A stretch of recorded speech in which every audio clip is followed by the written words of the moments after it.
Welcome. Congratulations to you, our indispensable volunteer. Meg is a living proof that volunteers can reach great heights and feel oh so good at what was achieved. Now, what is a volunteer and why does volunteering actually work? Volunteering is an act by an individual who freely offers to take part in an enterprise. You offer to give what is not required nor an obligation. You are unpaid, present yourself to the benefit of others. Thank you for making this choice. Is this an act of altruism? No, and I'm sure you will all agree, you benefit too. You have the opportunity to connect with others, enlarge your social community and connections that brings fun and fulfillment to your life. By giving your time, talents, and experience to a community, however large or small, your purpose in life becomes tangible. Volunteering offers you the opportunity to learn new skills and insight in a field not always so available to you. There are well-documented studies proving why volunteering is a good choice for a healthy life. For cardiovascular and mortality health, volunteers apparently have up to a 20% increase in life expectancy. That's good to know. You gain self-esteem by knowing you make a positive difference in the world. By caring for others and bringing purpose to your life, it just ensures that you are a very happy human being. Thank you for sharing your valuable, happy you with Margaret McNamara Education Grants. We hope to hear from many of you reminiscing on 40 years of building a better world by educating women to uplift the lives of women and children. Priscilla Ranchon-Lynn, our 40th anniversary celebration curator, is going to give us a glimpse from where we began. Thank you, Priscilla. Hi. In every language known, I am saying greetings and welcome to all of our sterling volunteers. You know how we all work together to seek leaders among our grantees, but to choose them, our organization has to have leaders as well. It is my pleasure and an honor to name the first leaders and presidents of the board. Each has faced her own challenges as the board has evolved, adapted to social media, and expanded its outlook. Here's a little poem, something in verse, about them and the extraordinary 40-year-old journey our MMEG has taken. Babs Knox and Ruby Wingate saw our gleam from afar, while Shukriya Karsmanoglu pursued a vision. I aspired to follow their star, and Hanawaiki saw us progress in precision. Lois Corrala stayed the path, while Caroline Burney pushed on to infinity. Charlotte Jones Carroll revised grantee math, and Andre Winkoop added Trinity. Monica Vidili gave us our group a new name, while Reiko Nimi has led to a very good place. Madeline DeCock will enhance our fame, so the future, the journey, will continue apace. So we're really looking forward to hearing some words from our different presidents. Monica has said that she has a very tight schedule.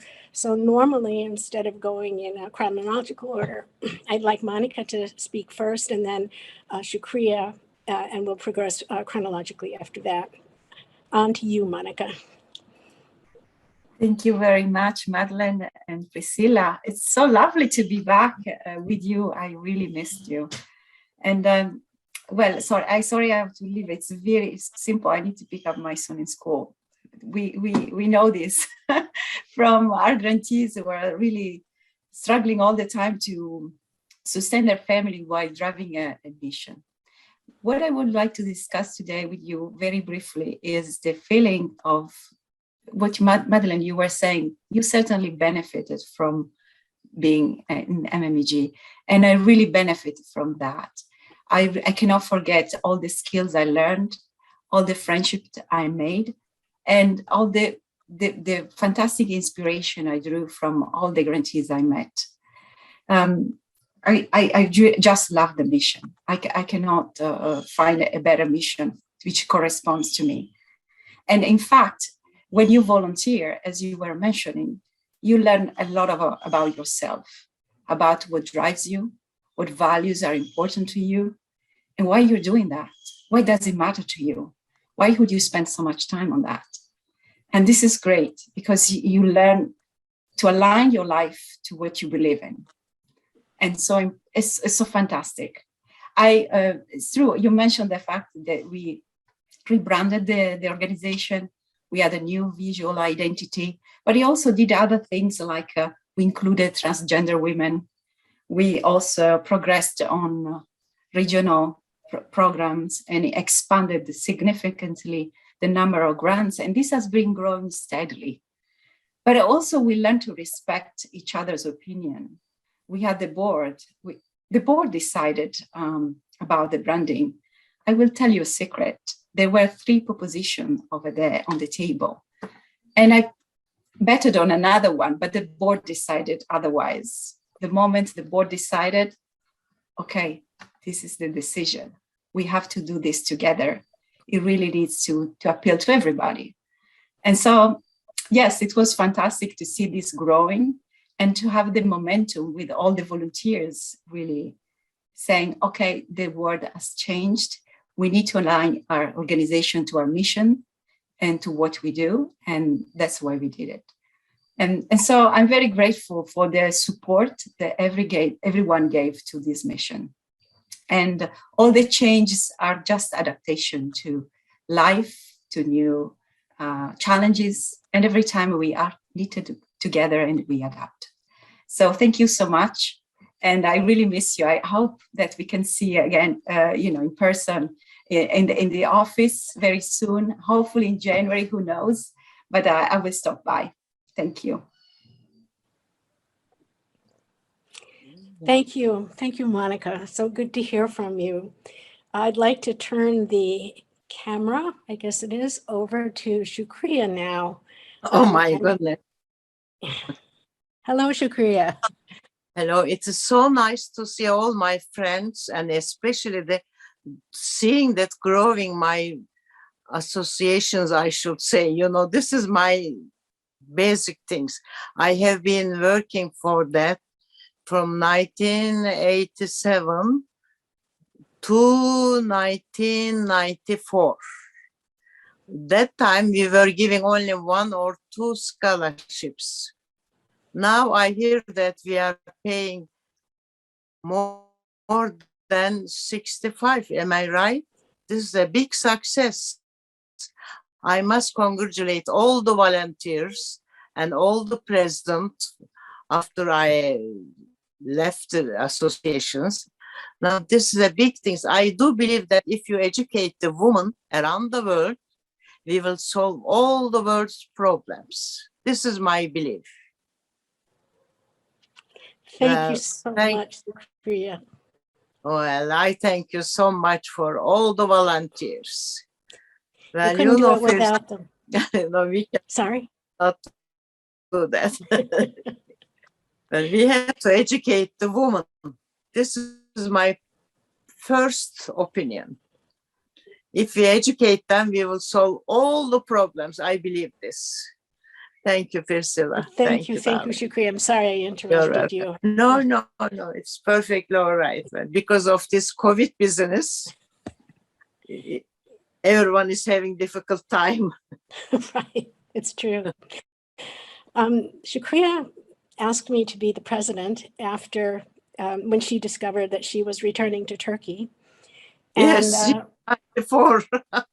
And I was astonished. Yeah, I had never really sought leadership positions. My last leadership position was president of my junior high school. So I had I jumped feet first in, you might say. But I'm going to tell a story now that I seldom tell. When I was president in the late 1990s, I enjoyed writing letters, but it never occurred to me that I would have to write a letter for a grantee studying in the US, and what a difficult, gut-wrenching letter that was. Our grantee told us that a professor in one of her graduate classes at a respected university was belittling her ability and denying her degree. As it turned out, by luck, I knew the president socially. I had met the president of this university, and I had to write to him. And in so many words, I had to say, your faculty members' disgraceful prejudice is discriminating against our grantee. You'd better take care of it, which he did. What an eye-opener. I knew how much our grantees struggled to achieve their goals in their own countries, but how naive I was to think such struggles ended in the US. But the conclusion here reveals what we value so much in our grantees. They are not ones to sit back and take it. They marshal their allies and they fight for their rights. They exemplify the qualities that make them join our community to begin with. So thank you. Is Hannah here this afternoon? No, she couldn't. No, Hannah's not. Then we'll move on to, let's see, the next president is Lois here? Lois Carella? No? Okay, Caroline, I thought I saw you, so you can't hide. I'd like to hear a word from you, Caroline. Oh, Hannah, there you are. Wonderful. Hannah, Oh, is that it's good to see all you. Yeah, hi. Yeah, I still remember, I mean, in my former life in Germany, I was a high school teacher. So education has always been close to my heart. And to this day, I continue to preach education to my case. I'm on another NGO out here on the Eastern Shore. And education, as I said, is so vital to. But I wanted to mention two things. I want to mention retired in 2006 when he joined Save the Children International, and we went actually to Banda Aceh in Indonesia, where they had this horrific earthquake and tsunami, and everything was basically totally destroyed. And all the NGOs got together to have a cocktail party at night when we were there. And a woman came up to me and said, "Are you Hannah?" And I said, "Yes." And she said, "I received a grant from you through MMEG, as it was called then." She was from Myanmar and was there working, educating children. So she loved it. But since her own country had a tsunami, she had to go home and see what her family was doing. So 3 years later, we go to Myanmar on a hiking trip, and I had been in touch with her all along, and we met in Yangon then. And she said she couldn't be more praising, MMF. And she said it put her on the road and it gave her a purpose in life. And I thought that was wonderful. The second thing I want to mention, we started, when I was president, we started giving scholarships in countries directly, involving, the local offices. And I think that has flourished to this day. So that was, wonderful memories. Thank you so much, Hannah. It's so good to see you. And your stories are very, very captivating. So it's so good to hear them. Is Lois Carella here? I'm not sure. I don't think so. So Caroline, I know you're here. I saw you. So I'd love to hear your thoughts on being a volunteer and a president of the MMEG.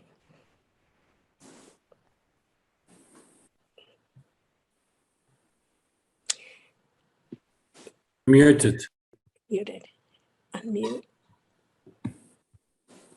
Okay, can you hear Oh, me? there you are. There you are. Yeah, we can hear you now.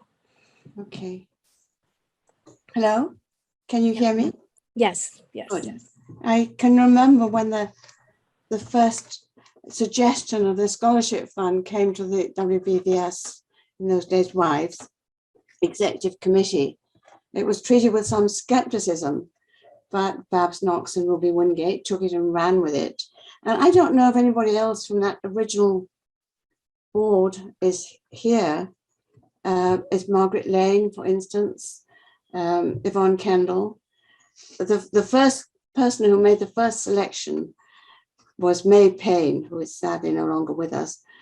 And to have watched it grow from those very early days, and some of the fundraising efforts that were made then, to start with, there were the champagne balls, which Margaret Lane organized very successfully, but they were always a cliffhanger.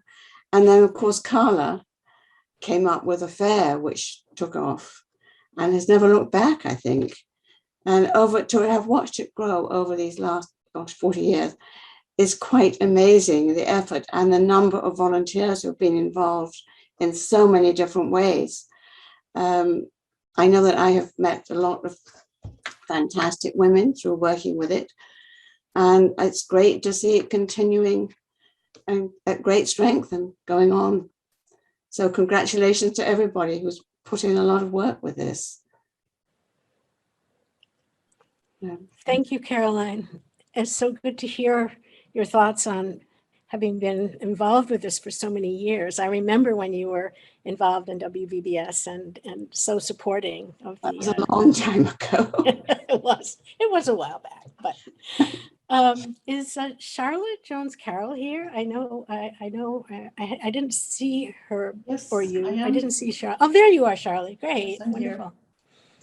I am here. And for those who didn't hear, this is I went to American University. That's how I got to Washington and how I ended up studying economics and international relations and ending up at the World Bank eventually. But anyway, they sent this out to alumni. So it looks much prettier than my office does, my background here. So it is wonderful, wonderful to see all of these people I've worked with on, I was with friends of MMMF before I joined the board. And then when I joined the board, I was treasurer. And around that time is when we had the 2008 stock market disaster. So that is actually what forced us to re-examine the math, as you kindly said, Priscilla. The formula that was being used, didn't work anymore because there were a lot of negatives in there. And so we started looking at a different way, and I think that helped increase the number of women that we could give. Even though we were recovering, we had to do it gradually. We were recovering from the stock market disaster, but we were able to do that work of expanding to really fulfill our mission. Another thing is building on the South Africa experience and that Hannah referred to, starting to kind of give direct country grants. During the time I was on the board, we added Latin America. And after I finished my 6 years, I went and worked on that. So I know a number of you all here I met through that. And I'm sorry Monica is gone, because one thing I was going to say is she played a key role in doing our kind of very own self-made 30th anniversary book, which, and Gilda was a big help with that too, but Monica's got designs and marketing skills were very important. She changed the whole way we thought about it, really. So starting Latin America and then continuing on the selection committee. And now I'm on the Trinity selection committee. So I see Ada and Jackie and others. So I'm very happy to be in the presence of so many colleagues and friends who volunteered.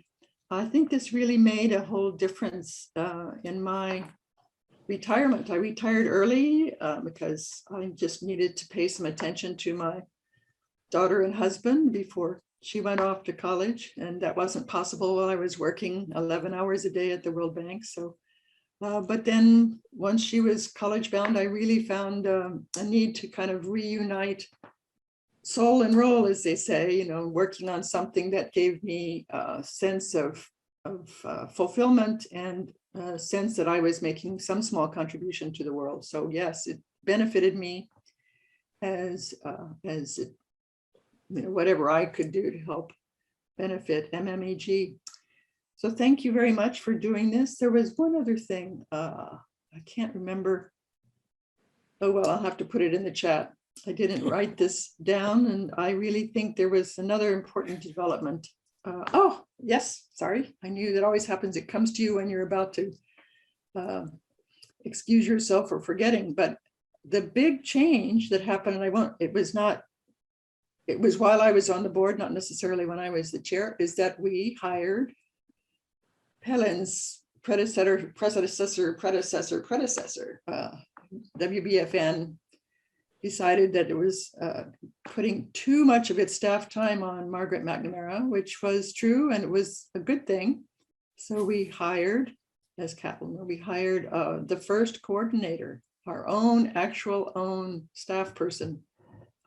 And that was, I think, a very important step for MMEG. Yes. Okay, back to you, Priscilla. Thanks for giving me the opportunity, and hello, everybody out there. Thanks so much. What a fascinating story to go from the World Bank and retire and then come back. I mean, it's wonderful to see your connection. And thank you for mentioning Pelin, who is a star. There's no other word for it. We are so lucky to have someone who is so dedicated and so incredibly good at what she does. So it's just wonderful. I'm wondering if Andre Winkup is here. I don't know if she's here, if she could speak up. No? Okay. And Monica's already spoken. And Reiko, is Reiko here? Reiko Nimi? No, she isn't. Sorry? No, she isn't here. Reiko Oh, she's is not here. Okay. Okay. So Madeline, I guess you have the last word on being the president of our wonderful organization. I'll let you continue from here. Well, it is easy and wonderful to follow in the footsteps of the people before me. And it's just such a joy to can build and to see how it works.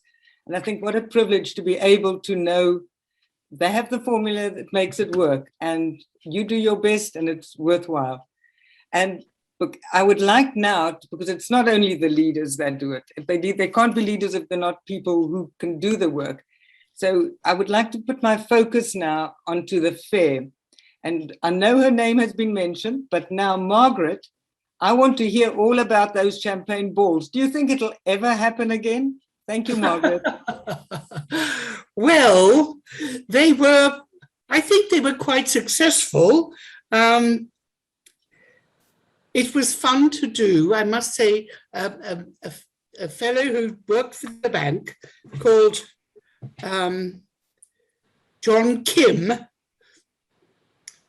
knew of a wonderful band, and he got them quite cheaply, and that was the start of the champagne balls.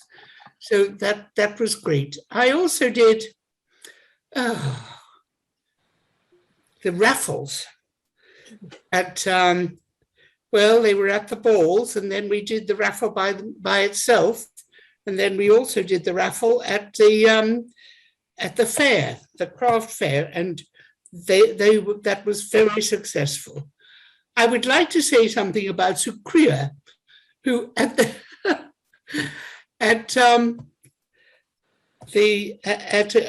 one of the fairs, it was when we used to have it in the H building, and her husband came along. She was in charge of the Margaret McNamara table, which dealt with all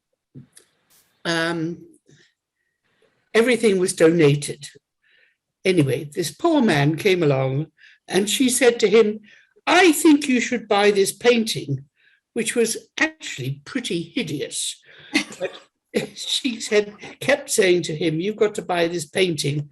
And I think in the end, he gave a donation, but decided not to take the painting.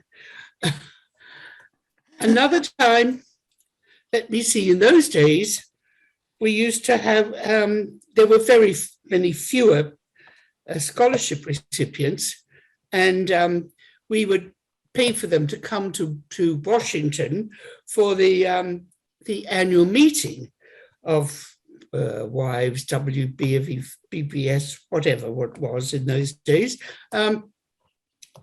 And one year, I had two of them staying, one from Guyana, one from Botswana. And it turns out that they were both Seventh-day Adventists, which was quite extraordinary. So they sat on the sofa while I prepared dinner and had my glass of wine, and sang their hymns together. And of course, I had to find somewhere for them to worship on the Saturday, because that's when they worship. But so that was quite extraordinary. I was actually on the committee for, I think it was 19 years. We didn't seem to have, we seemed to be able to stay a long time in those days. But I am very proud of the MMEG, as it's called now. I think over the years, we have done amazing things for women from developing countries. Thank you very much. Margaret, I am so happy that you could share that, because it's just been very precious. And it shows you in 40 years, we do need the history to go forward, and we can repeat all the good things. So that's going to be lovely. And yes, I can understand your enthusiasm, because I feel the same. With the fair, so now we've got the fair. I think is Deborah here, because currently she is the chair for the fair committee. And she promised me she would be here. Deborah? She's here, but she's on mute. Oh, Deborah, unmute yourself and show yourself, my dear, because you've been carrying on with what the others have done so well before us. Yes. Well, according to what I've noticed here today, I'm kind of a latecomer. So I just want to say that working with the fair was new for me. And I have been with you a few years now. And I think we're coming to look at the fair as a fundraiser, which it is, obviously. And hopefully some of our other members will also help with other parts of the MEG tradition of raising money, and look at it also, especially since we can't hold a physical fair right now, and volunteer some time to other parts of fundraising.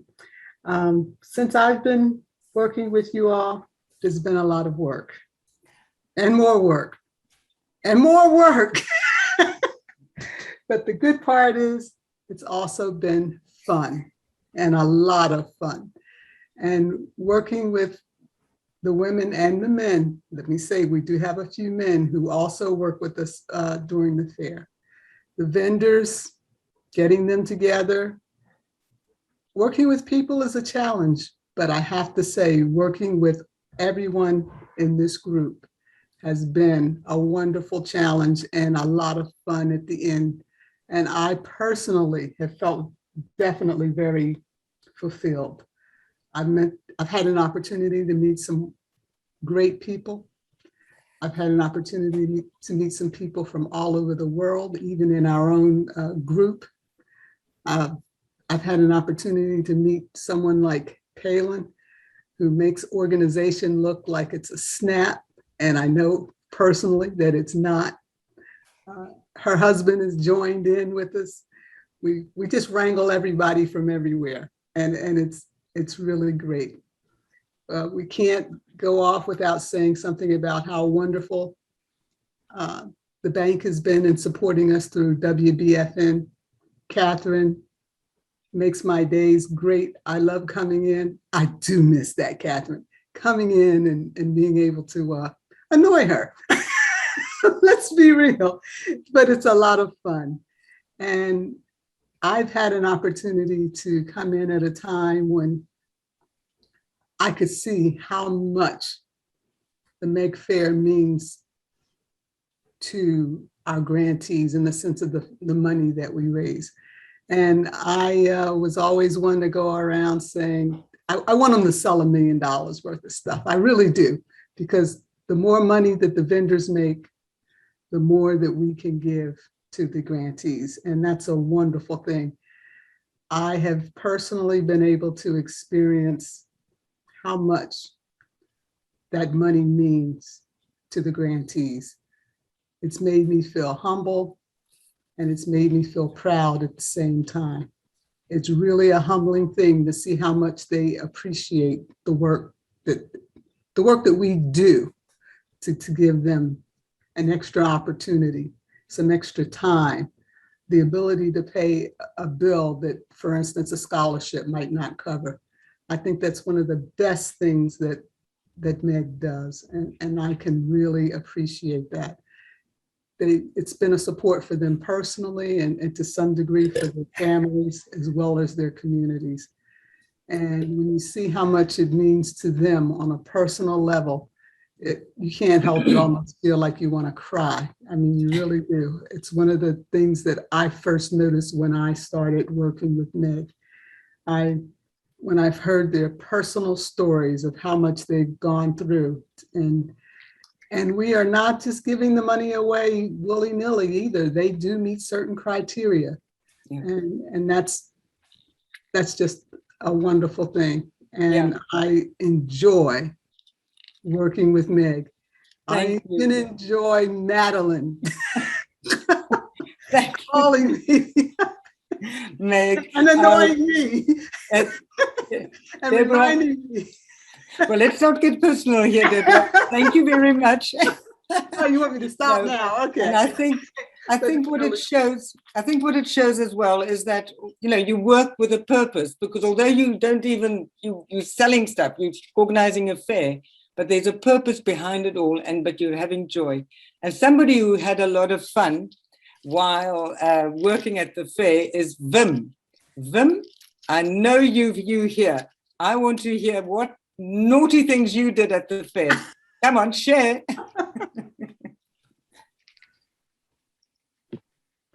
I don't see Wim in the participants, among participants. Yeah. I've been working and trying to get her connected, and could you perhaps send her an email? Helen, appreciate. Sure. I'm sorry about that. So we've got Vim, and she was with a gourmet table. We'll hear from her. I mean, we all will get there.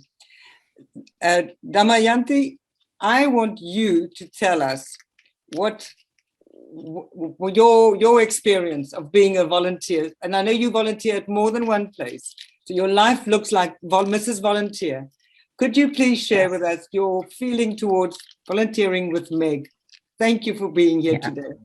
Thank you, Madeline. First, I have to say, since Wim is not here, one naughty thing she did was she took money from me for my lunch and then resold it to somebody else. So I didn't have my dinner. So she's good at making money for MEG. Right? Yeah.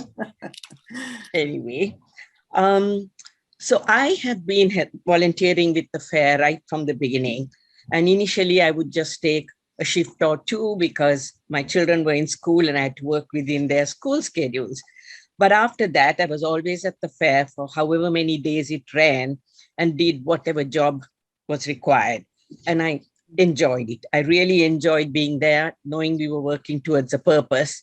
I wish I did more like all of you, but as Madeline said, I'm drawn to other organizations. One very similar to this, Girl Scouts, where we empower girls to become leaders. So Anyway, volunteering at the fair means a lot to me because of what it represents. Two women with a great vision for empowering women from the developing world started this fair. While it started out as a group of volunteers with a passion for helping women across the world, over the years, Meg has developed a more professional business model and has taken this initial vision to absolutely great heights. Who would have thought you would be giving 465 grants a year? Congratulations to all of you. Anyway, just like the women who began this project, I volunteer at the fair each year because I firmly believe that if we empower a woman with the education she needs to be able to use her skills to benefit society, we empower the next generation. And I was really happy to hear Supriya say that, because that is a purpose I truly believe in too. We all know that women are the backbone of society. Meg embodies my vision for women all over the world. And as global citizens, we need to continue the goal envisioned by our founders and strive to do whatever we can to achieve this goal. We may not all do what you on the board do, but whatever little we can do, I love doing it. And I have to tell you, I always get much more than I give when I volunteer. It's so much more pleasurable to see someone enjoy it than what we give. It's just a little bit. But thank you for letting me volunteer and letting me share my thoughts on the fair. Oh, no. Congratulations to all of you. To all of us. I think this is something about it's us. It's not a single person. And that's the beauty of congratulations to us. Thank you very much. We have friends from far and close and everywhere. Georgina Amat, she's in Vienna at the moment, these days, and she couldn't connect. I think that it's also to do with timing and whatever, but we're not forgetting about how she was at that loading dock and how she took, when she left in a way, she handed over to Deborah and she really showed all the ways to do it. But somebody who was there for Stirling and still is, because I'm waiting for the May Fair, is Alison. Alison, you and your runners, explain to us, why do you have so many runners? Hello, hi everyone. Thank you for bringing this event to the fore. I must say, I think I'd like to thank Caroline Burney. She first introduced me to the fair. I first of all started just by helping on the MMF table, as it was known then, and really got a feel of it. And then after that became a host and really enjoyed having many of the recipients stay, and then went on to become a runner, and then took over from Charlotte as in charge of the runners. Why I do it, I have so much fun. I mean, the camaraderie that exists amongst the volunteers and the vendors, the same vendors that come year after year, you develop a relationship with them, and to see how generous they are. Many of them give gifts towards the raffle, which then makes more money, and how invested they are also in the lives of the recipients. Everyone has such an interest and a care and is so involved in giving an education to these young women. I must say I miss the fair. I miss us meeting in person and having the fun. Damiante, you're always telling stories and jokes and singing, and so many people contribute in different ways. I really sincerely hope that we can get together soon. And I think because I've been involved with the fair for so many years, something that I find very hard not to do is whenever I hear of anyone moving or having a little clean out sale, I'm always begging people for the items before they dispose of them, thinking it'll always come for the table, the MEG table, so that we can make money from that. And so I think a lot of my neighbors and friends know me as someone who's always asking for items. But it's all in a good cause. And I think all the previous presidents, you've all done a wonderful job. You've contributed so much. And I have been so proud to be a part of it. And I'm happy that there are more men involved nowadays. It's not just the women on the committees and helping out. I think it's very important to reach everyone. And I have enjoyed every minute of it. It's been a real pleasure. And I look forward to many more fairs and much more involvement in the future. And Madeline, you're doing a great job. Keep us informed. Thank you so much. No, Alison, thank you very much. And I think the one thing I knew, the one day I had to stand in for you, oh, they weren't happy about my way of doing it. They just missed you. I was told off so badly. Sorry about that. But part of the fair and that table, and we have to remember Caroline is the storage. I mean, everything goes to her house and gets sorted there. And she still does it. Caroline, can we still drop things now for the May Fair? But also at the fair, we have a gourmet table, and there Vim was also a huge part of it. Has she managed to join, Helen? Vim? No, I sent her the link again. I emailed her the link, but I don't see her in the waiting room. No. Yeah, it's a pity because she's been really trying for quite a while now. And I see the time is running. We'll have to look at our timing. But Saki, I want you to tell us, why do the Japanese women spoil us so? Thank you, Madeline.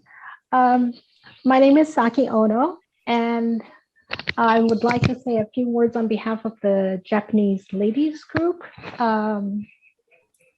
We have been contributing to the craft fair through the sale of crafts, but mainly our sushi. And I know it's a very popular product, especially for the vendors who can't leave the premise for lunch. And we are very disappointed that the fair had to be canceled or postponed until May. But I'm meeting with a few of the ladies this week to discuss how we could publicize the fair and its purpose and what it means to contribute. And the Japanese ladies group has been inactive for the last 18 months due to COVID. And so we've lost a few members who had to go back to Japan, and we haven't been able to recruit new members. So we're in a big problem for sushi making team. And so we are thinking of having maybe a demo cooking sushi lesson / cooking show to show the Japanese ladies that it really sells. and it's not too hard to make, because a lot of people cringe at the thought of making something for sale. And but every time I bring in my share of sushi to the building, some of the regular vendors come to me and say, thank you, because this is the only lunch I get at the fair when you bring in your sushi. But I feel terrible for bringing in just 10, 15 packs a day. So that's our agenda. But as you know, Madeline, we're very, very organized. And we're very organized. The minute the fair ends, we are already electing members for next year's sushi team. And we have a flow chart down to the according to the timeline of November craft fair, of who does what. When people go back to Japan for summer, who brings what back? Because some of the things we put in the lunchbox we can't buy in the US. So we've been waiting for this year's fair. We've been organizing, having briefing meetings, and now we have to shift it to hopefully May. But we would like to continue to cooperate with the MMEG and contribute in a small way, but significant way to the fair. Thank you. No, I'm sorry, I have family obligations. I have to run, but no, this has been wonderful. No, thank you for sharing. Thank you for the opportunity. To and speak on we behalf know of we're gonna have our little lunch boxes. Thanks a lot. I see the time is running, and I know there's lots to say about this fair, but Vivian, did you manage, because the thunderstorm outside has influenced Vivian's connection. Can we just check if Vivian is here? Are you still with us, Vivian? I'm here. I'm here. Unfortunately, if I turn on my video, I lose the signal. Okay, I'm gonna, well, it's okay because you're going to get everybody else to talk. Now, Vivian is our vice president, and she's also on PAC. There are three of them, that's the three people on the board that's on the Program Advisory Committee. So Vivian, could you just quickly share with us, because I see we're having such a lovely visit together that the time is running out, and I want to hear of all the selection committee people. I know Sigrid is waiting to share everything she remembers. Okay, Vivian, over to you. Absolutely.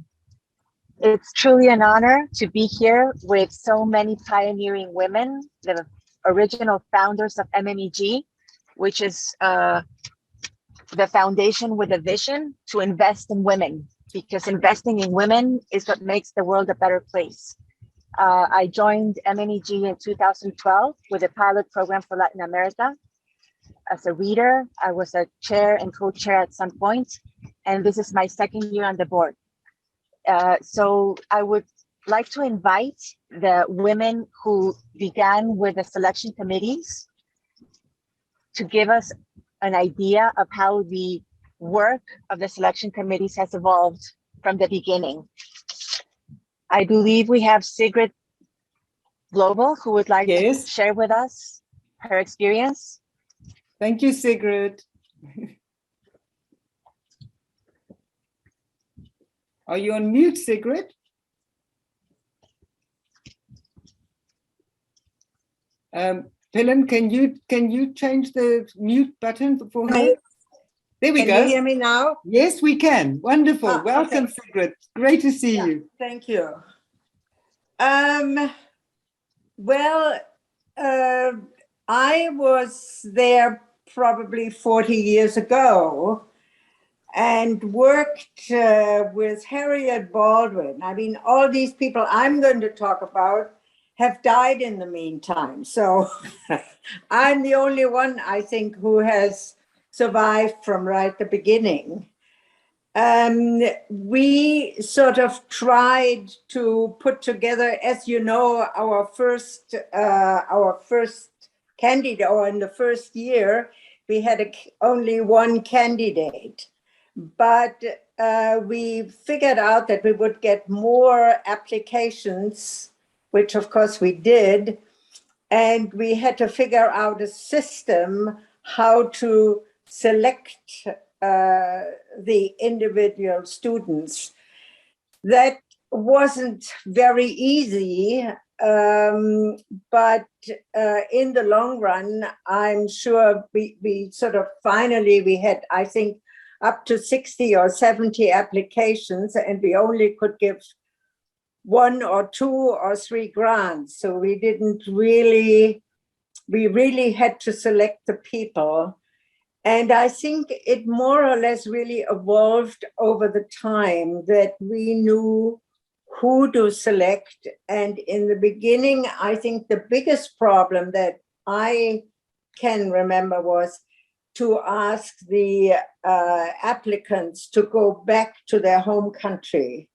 There was really a fairly large group who either fell in love wherever they studied with an American and didn't go back. So that was, I think, our biggest problem. Otherwise, the selection sheets that we had worked out seemed to work very well. I have to say it was never difficult to get people to help us.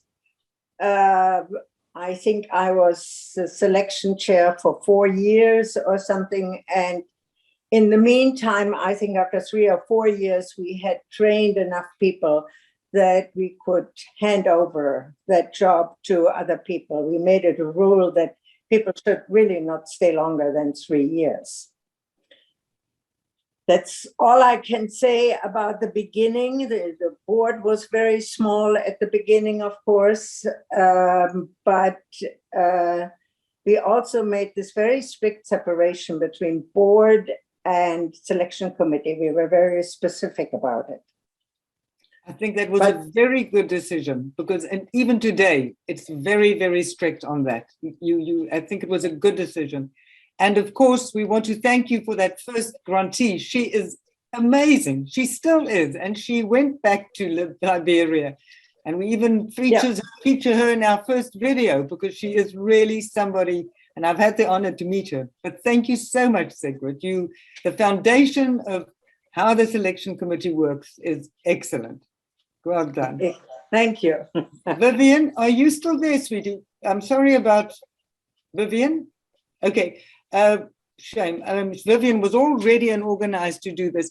Elna, you were on the selection committee, which there was just to give us an idea about how it evolved, because this, the fact that it's separated from board to selection committee, that's still very much there. So could we hear from Elna what she experienced? Because at one stage she also went to the board. You there? I think you're on mute, Elna. I just have to unmute. There you go. Welcome and thanks. That's right. Good evening, everybody. I'm Elna van Greuning, and I volunteered from 2003 to 2015. I was on the board, the selection committee for 7 years, and then on the board for 5. Looking back, many things come to mind, and listening to everybody, I think what I want to say is not as exciting as Margaret Lane or some of the others, but on a more serious note. So I just, the things that I could remember and I thought was worthwhile mentioning. Firstly, as a selection committee chair, after 2 years of serving on the selection committee itself, for only the American-Canada program, I spearheaded the process to switch from the slow mail paper applications to the online applications. It was a huge learning curve for me, but because of so many wonderful volunteers in the IT department of the World Bank, along with the late Louise Shemisu's support from the WBFN side, as well as selection committee members like Yushiku, I saw her there, Radhika in India, just to name a few, we pulled this project off in a record time. So we started with what Sigrid put there, which was really good, and we really based the online application on that.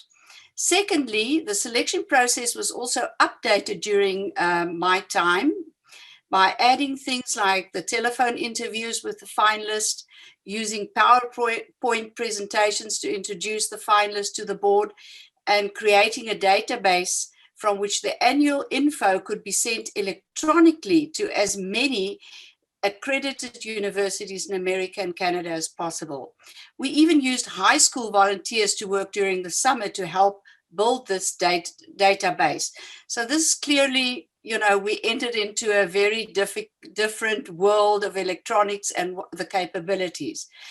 Thirdly, expanding the program to South Africa in 2006 and LAC later on became another challenge I took on. After 9/11, there was a continuous decline in applicants, and when the board approached me to serve on an ad hoc committee to investigate the possibility to expand the program, I immediately accepted the challenge.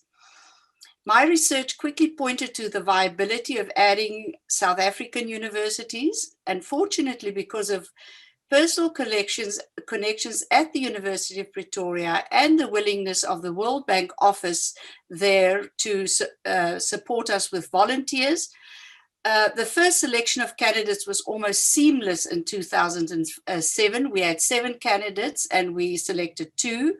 They only got $2,000 each, just to make sure that the money was spent correctly and didn't disappear into the system.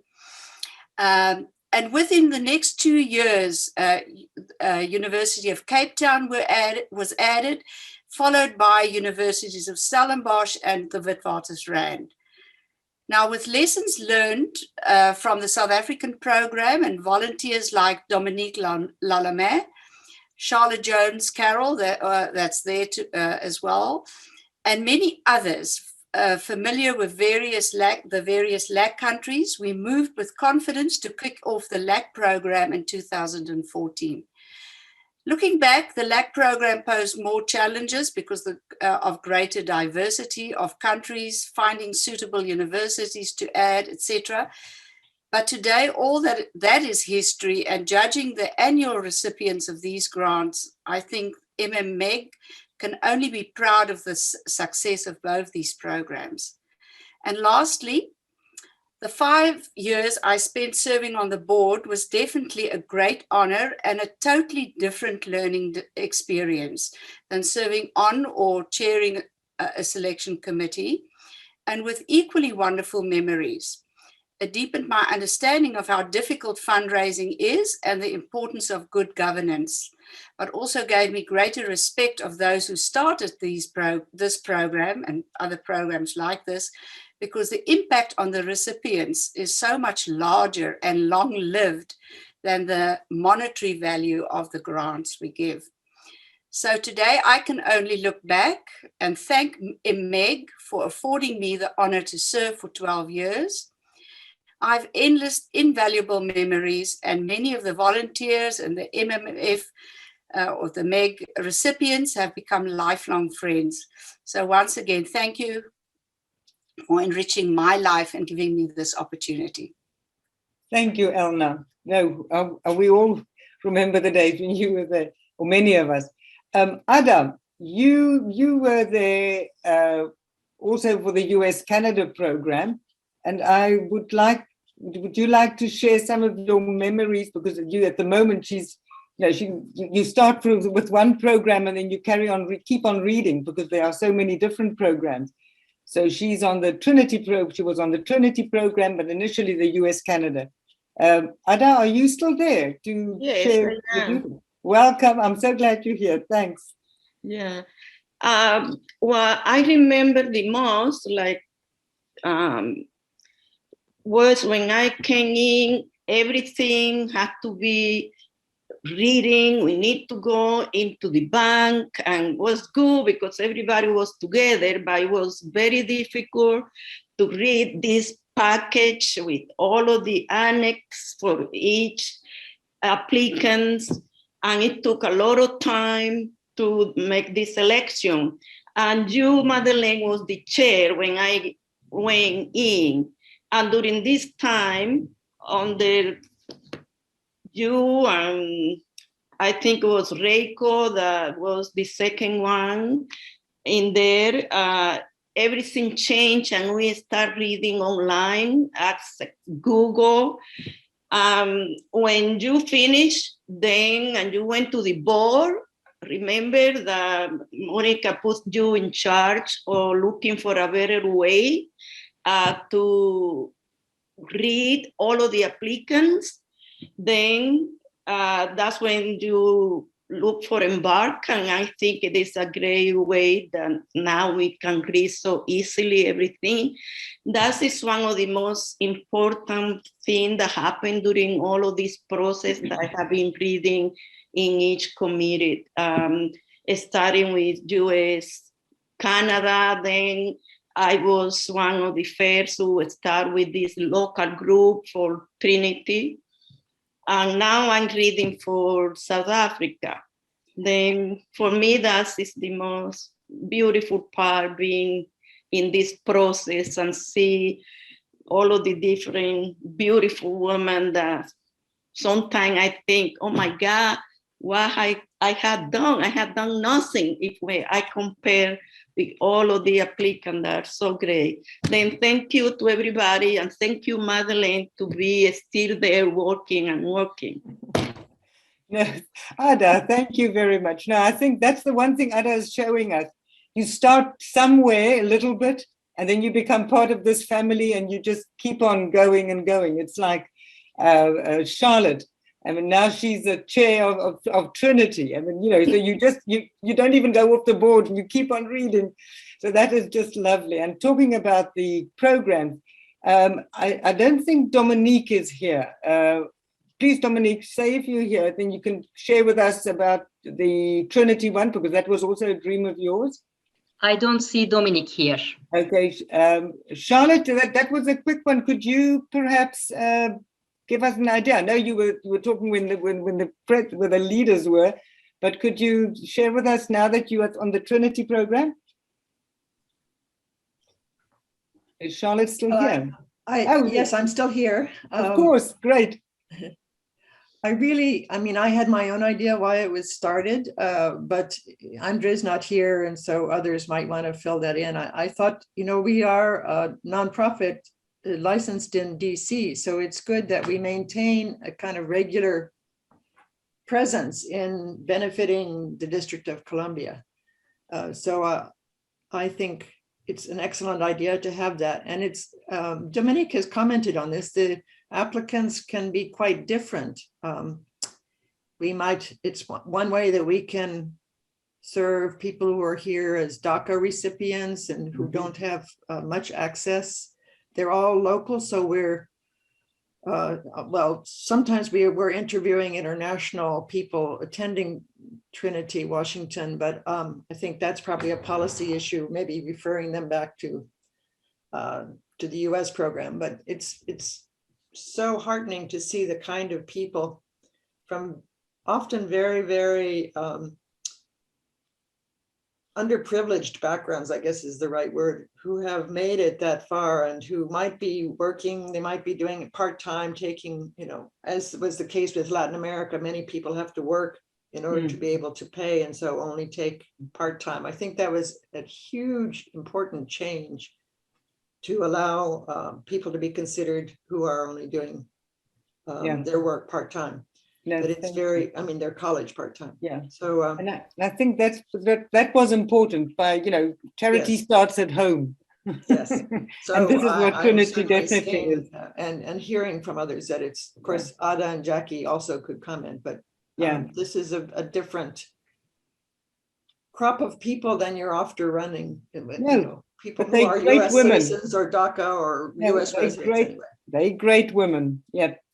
I think Laura, before the little young man is going to call you, do you have a moment to share with us how your experience is on the US Canada? She is a current chair for the US Canada program, and I'd like to hear from a young busy mommy. Look at that, and you still volunteer. You see, it's not just a baby. We always volunteer. We've just finished dinner and it's about to be bath time. I admit that conducting the 3 days of interviews when he was 4 months old had its own challenges, but it was great fun. I think I'm relatively new or late to the party. I've been with MMEG since 2018 when we relocated to DC, and I heard about it through the WBFN volunteering onboarding session. And I think it was Carla was going through all the various programs and all the various options that there are, and she started talking about MMEG, and I just thought, that's what I want to get involved in. That sounds great. And for me, it started off as a new community. That's my charger cable. Sorry. It started off as a new community, as a new routine, something to do whilst I was waiting for my work authorization to come through, people to meet when we moved to a new city and new side of the world. And it became a lot more than that. I'm a reader, I'm now a selection committee chair. And it's been a really great experience for me. It's been an opportunity for me personally as well to develop skills that my career as a teacher, I organize children, but a selection committee of readers. So that's also been great fun and a new and exciting challenge. And then, as others have mentioned as well, of course, reading these women, it's all about them, reading their stories, and the work that they do is so rewarding and empowering, and has really also enabled me to think, what are the things that I want to achieve in my life? What mark do I want to make? So it's great. It's a great process to be involved with. And I've had many volunteers who have offered to childcare, so it's been great for that too. You see, it's the community. Thank you, Laura. That's just lovely. And I think what's lovely here is we need to know there's never an age you cannot volunteer, and the rewards are always there. I mean, you know, you even learned something. You're the young technical person, but you've learned a lot. Vanita Pillay is our chair for the US-Canada, but she's not able to join today. And Nicola, will you please tell us your experience reading for the South African program? Sure, thanks And very thank you much. for being here. So my pleasure. Thanks for organizing this. I'm Nicola Dyer, and I've been co-chairing with Vanita the South Africa program for this year and last year. I joined in 2019 as I was retiring from the World Bank, so I'm even more junior than Laura, as Laura self-described. And I joined because I really, as part of my retirement from the World Bank, I wanted to give back. I was very grateful for lots of experiences that I'd been able to gain. And Meg just met that so nicely. Again, as Laura put it, when I heard about it, I just went, yes, this is exactly what I want to do. And I want to give a shout out to the person who introduced it to me, who is Erica Rapier, former chair of the Trinity program, not able to be here tonight, I gather, but she's still reading, thank you, Erica, on the South Africa program. And she happens to be a neighbor of mine. And when she found out that I was retiring from the bank, she said, oh, I think I know something that's just for you. And she was so right. The opportunity to support extraordinary women, I absolutely love that this program offers an opportunity to women without an upper age limit. And that is very rare. And especially in the African context, it's really important because many women get aged out of all sorts of opportunities, and Meg doesn't do that to them. So that's terrific. I have to say, I'm really proud when I'm explaining to other folks with whom I interact. I'm doing a lot of volunteering and I'm doing some consulting as well. When I get to explain this program to them, they go, wow, this is really fantastic. I want to know more about it. And I'm really hoping that some of those are actually going to take root and be helpful for Meg in the future. I also have loved engaging other people in my various spheres as readers, bringing new readers on board, and a couple of those have been here tonight, and I've been happy to see them here. And friendships have developed. I heard the word community several times. This really is an important community. And I do want to say just a couple more words about who's been most memorable for me. And I mean, other than Erica, I don't want to single out any individuals because there are just too many people who are wonderful in this program. On the other hand, first of all, the applicants, it's all about them. And especially those moments when we speak with them, when we tell them, you won. It's just extraordinary. The moments that we have experienced as a committee, hearing them expressing their joy. One particular favorite of mine was she stayed calm right through the entire conversation, and right at the end, when I think that she thought that we had cut it off, she let out this squeal of joy, and that was just so adorable. It was absolutely adorable. So it's great to work with the fellow committee members who are giving of their time, their energy, their thoughtfulness. I want to give a shout out to everybody who's contributed to improving and streamlining the application process, and therefore the reading process, because I've seen such improvements even in the time that I've been involved in it. Another shout out to those who communicate about the program, especially this year, the 40th anniversary. It's just been tremendous. So I do want to close on the applicants. They're amazing. Thanks. It's our reason for being, isn't it, Nicola? And now we need to have our Latin America group. Carmen, you have produced wonderful grantees. I mean, just last month, we got to meet some of them. So if you could just share something on what you can remember and do, and we'll be running a bit quicker now. I'm so sorry, because it's so nice to be together, but the time is not waiting for us. So please hang in there. We just got to just about to close. Give us a little bit more time. Thank you. Carmen, are you still here? I don't see Carmen among participants. Okay, is there some, because I can't see all of you, sorry, anybody from the Latin America group that would like to comment? Maria was the co-chair, but she is not here too either. Okay, but we know they love it. They're doing their job because they love it, and we just enjoy being with them. Thank you so much for your They will volunteer. have round one discussions tomorrow. I think they are very busy right now. They're doing their homework.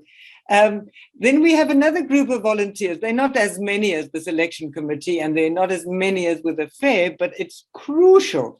And that is our communication group. And what we have one person on the board, but she reaches out, and we will get to in a minute to how we reach out, because that's a very big thank you. Marta, could you just give us, why do you think communication is good? Hi, good evening from my part of the world to you all, and it's a pleasure to be here.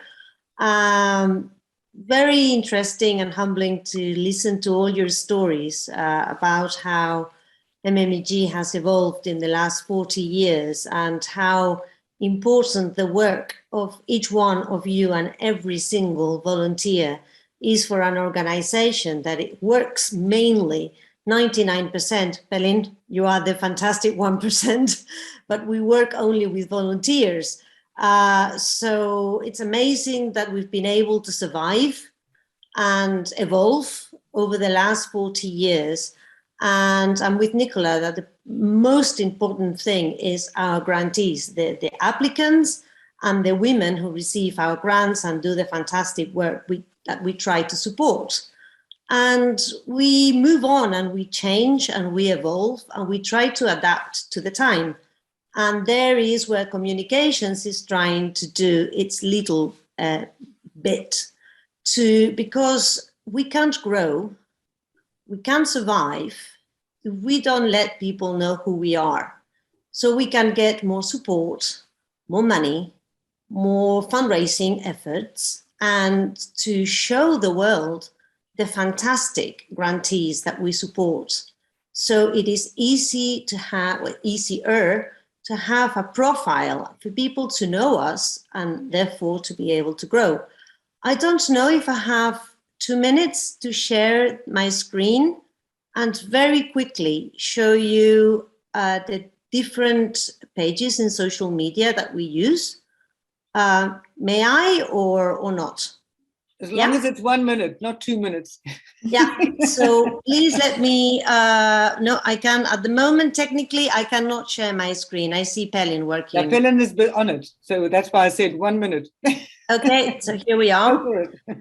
So what I'm going to do is just share quickly with you. You probably already know, we are in the 4 main social media platforms, that is Facebook, Instagram, LinkedIn and Twitter. We work very, very hard to try and liaise our grantees and to show the world what we do and their worth.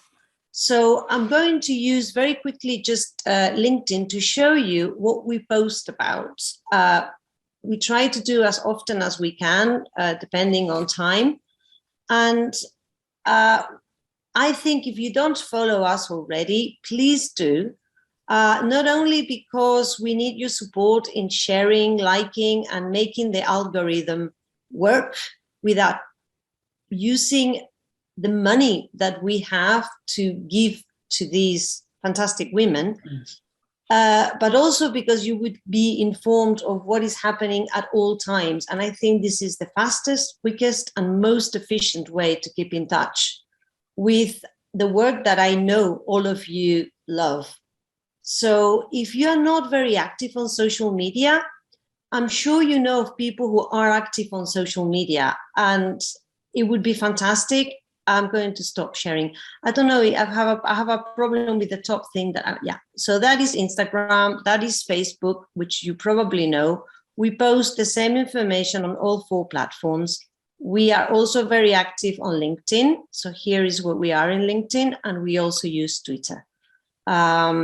So if you're not active yourself on social media, please do tell people you know to follow us, to like us, to share, because it is the only way to reach more people, to get new grantees, to get more fund, to grow, and to be able to help even more women in the future. It is really, in the 21st century, it is actually crucial that we are visible, that we are there, that people know about us. So just to finish, thank you very much to everybody who's worked and has given their time to this fantastic NGO. And I hope to see you all on social media, because when you like and when you share, I see. So please do. I really appreciate every little heart we get and every little repost and share. And it does a lot. So thank you. And I'll carry on seeing you digitally and hopefully one day again in person. Thank you, Marta. And I think what is very special there, that she has specialists. I mean, she's got a graphic designer, she's got people writing beautifully. So it's a big team thing that volunteers who she managed to get together, and we need to find more of them. To be able to do all these volunteers, where did we meet each other? How did we know of one another? Yes, word of mouth. But especially, Ashik, now I'm with you, and I'm sorry that you lost, but it's like dessert. You're the best one there. We need to say thank you to the World Bank Group Family Network, because if it wasn't for them, we wouldn't have been born. I mean, they were called wives then long ago. They had the vision. Babs and Ruby, they were on the wives group, and they remembered Margaret, and they wanted to do something, and it took them a few years to actually choose that one first grantee. So the family network is exactly, they are umbrella. We were created from them. And I want to say thank you for Ashik and Sarah, who are the 2 presidents this year. You guys are still very supportive. Thank you. Because if there's a welcoming committee, if there are anything, we have events, you publish it for us also on your Facebook and also on your newsletter. So from this side, thank you for providing us with these. You've seen how wonderful the volunteers are, how talented they are. And they came through the World Bank Family Network. And thank you for being there. And I hope you've been enjoying our 40th anniversary with us as well. Thanks, Ashik. Would you like to share something with us? Yeah, it's. I mean, I don't really have much words to express. It's been so impressive. And it humbles me greatly to be part of this organization, and by its proxy also the MMEG as well. And I'm just overwhelmed by all the shared experiences that I've been listening to for quite some time. And I'll just say it's been a privilege serving, if as Madeline said, as an umbrella to the MMEG. I can only say it's been a pleasure. And I just want to reflect back on the 40 years of heritage that we share together, and many more of years to come, hopefully. And I do keeping my fingers crossed on we heard so many great words about the fair today. I just hope a return to normalcy when we'll be able to experience all the bustle and hustle and bustle again. And Godspeed. Thank you so much. No, thank you, Ashik. And I also want to mention to everybody, the World Bank Group Family Network, they are starting to celebrate their 50th anniversary. So Meg was born 10 years into their existence. And that's why they knew that they wanted to do something for other women. And that's lovely. And all of you, the time is really, and thank you for being patient and giving us this time. But it was really a big celebration for us. And I really thank you for bringing your talent, your life to Meg, because you've all experienced the results. We're not just, we know what we're doing and we love doing it, and may it carry on for many, many years. And follow us, not only on Facebook, read our website. I'm very serious about that. It changes and it goes well. And everybody take care. God bless. Thanks a lot.